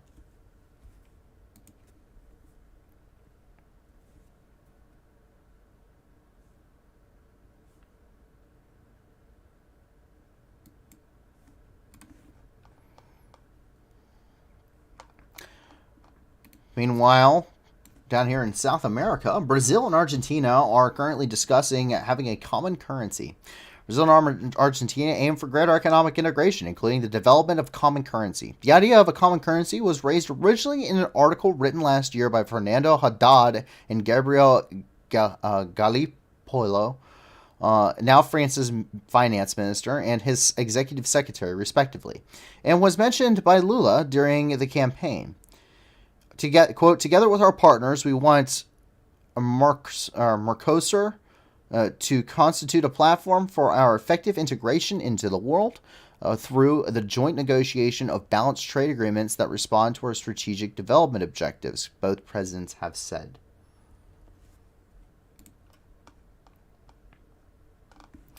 While a couple of developments are ongoing here in the United States. Out of New York, a former top FBI official was arrested over ties to a Russian oligarch. Charles McGonigal, who was a special agent in the charge of counterintelligence at the FBI's New York field office, is under arrest over his ties to Oleg Deripaska, a Russian billionaire who has been sanctioned by the United States and criminally charged last year with violating those sanctions. He is charged along with a court interpreter, Sergei Shestakov, who also worked with Deripaska. Shestakov immigrated from the Soviet Union to the United States, became a citizen, and worked as a court interpreter within New York's legal system. Quote, as alleged, Mr. McGonigal and Mr. Shestakov, both U.S. citizens, acted on behalf of Deripaska and fraudulently used a U.S. entity to obscure their activity in violation of U.S. sanctions. Both, end quote, both are face money laundering charges in addition to charges for violating sanctions. Each of 4 counts carries a maximum sentence of 20 years in prison. And if you want to have more information on that, you can check out the ABC News article ongoing. Book of 40 regarding the Russian frigate asks, are frigates a blue water navy vessel? Yes, historically speaking, there is a little, because of the way the modern navy is built and in the way that we see modern navies now, there's a lot less distinction between different types of surface vessels, which can become rather confusing. Frigates are the smallest type of proper warship. Frigates, generally speaking, are very small ships, and it is the lowest rate of warship, or it's the smallest warship, and generally the first warship that a captain is going to be in charge of within the Navy. The Frigates are over time have become almost indistinguishable from destroyers as frigates have grown in size, and destroyers have remained about the same, but their firepower has been significantly equaled. So you can say a Zumwalt destroyer is technically a destroyer, but you could also classify some of the frigates as also being destroyers in these days.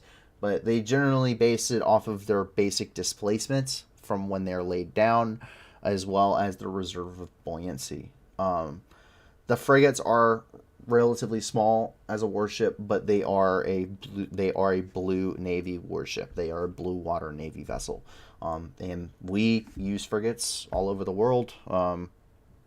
Ukraine is building 3 separate frigates right now in Turkey, but yes, it is a blue water Navy vessel. It is just the smallest form of a blue water Navy vessel.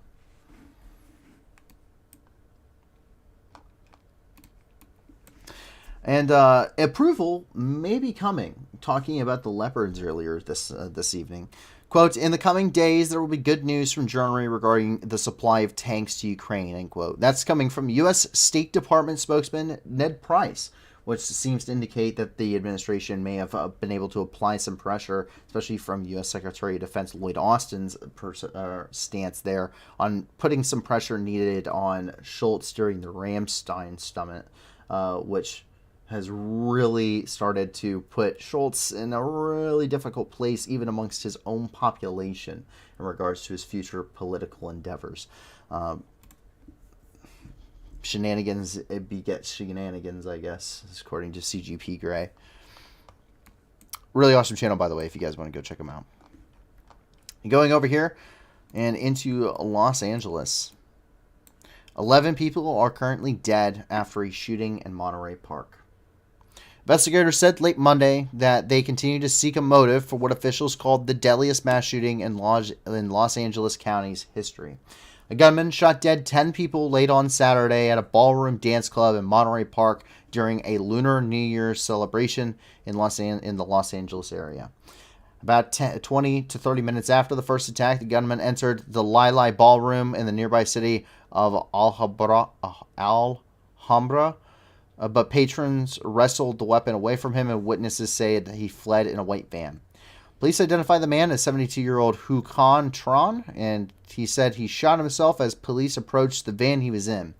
Police said 10 people, 5 men and 5 women, died at the scene, while 10 others were wounded, 7 of whom are still hospitalized. Their conditions range from, quote, stable to critical. From the LAPD.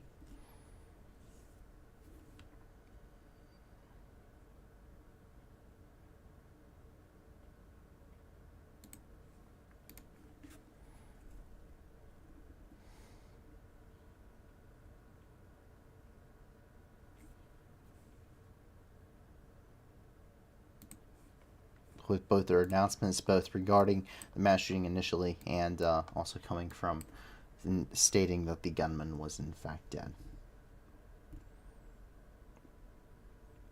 Ken Brown, where does Ukraine keep all its gold? Do you think that it has been shipped out of the country? No idea.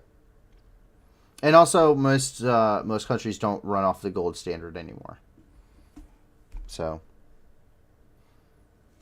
I don't know. There's even rumors that Fort Knox is empty. I have no idea where the U.S. gold is, let alone where the Ukrainian gold is. I'm not entirely sure. I want to know. I feel like that's probably something that would put me in danger.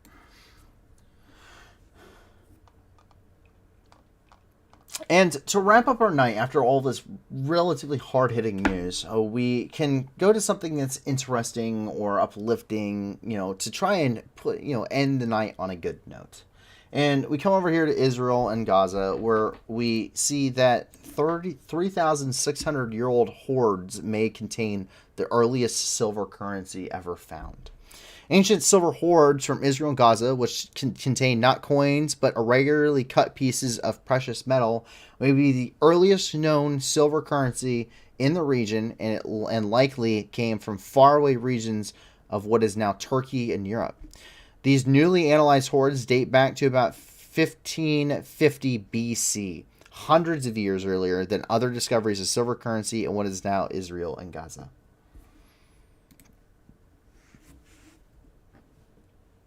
They're not coins. They're little bits of silver, precious metals that were cut and handed as currency.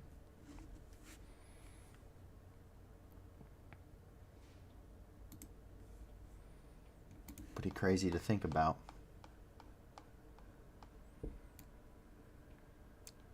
And I did see some other stuff that we may be covering here later in the news, but there wasn't a lot of details on it, so I just didn't have enough information on it. They may have found Attila the Hun's tomb.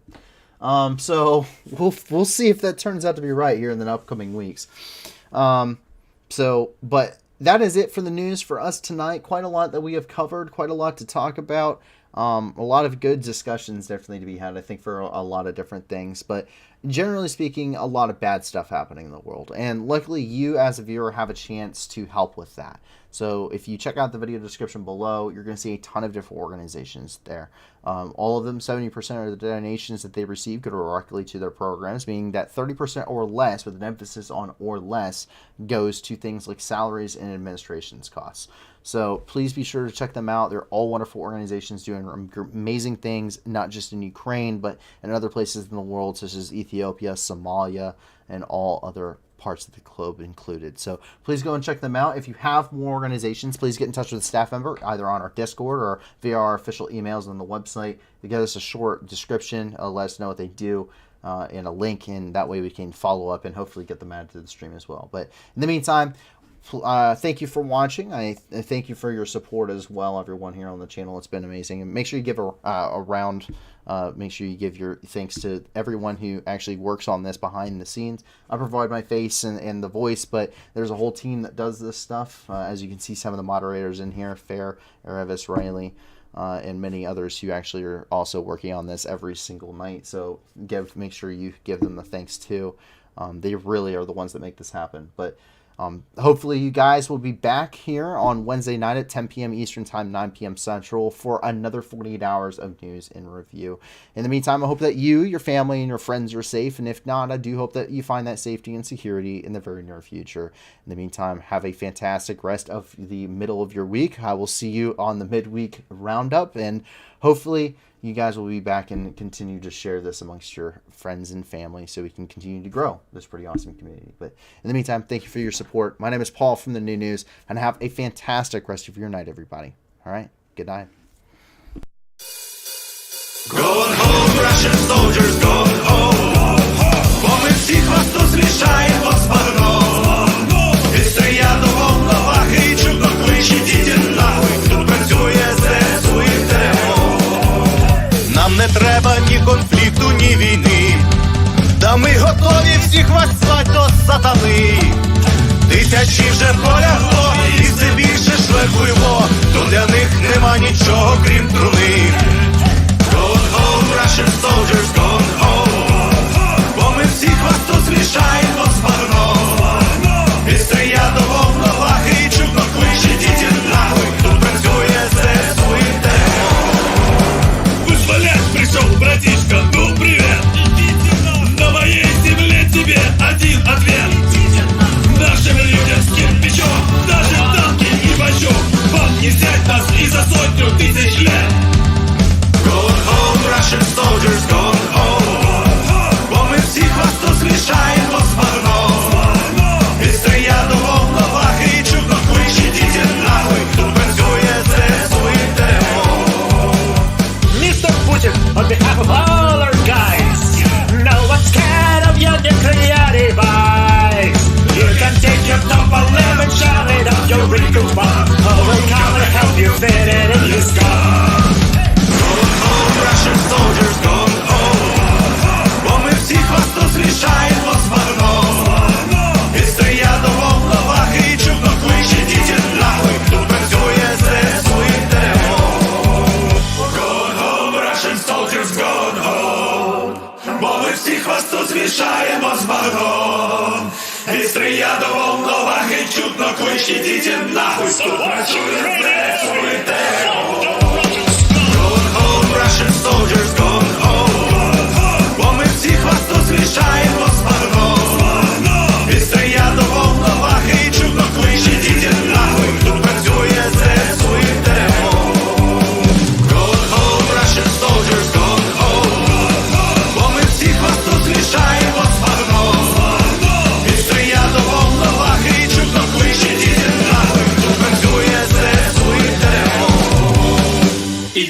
нахуй!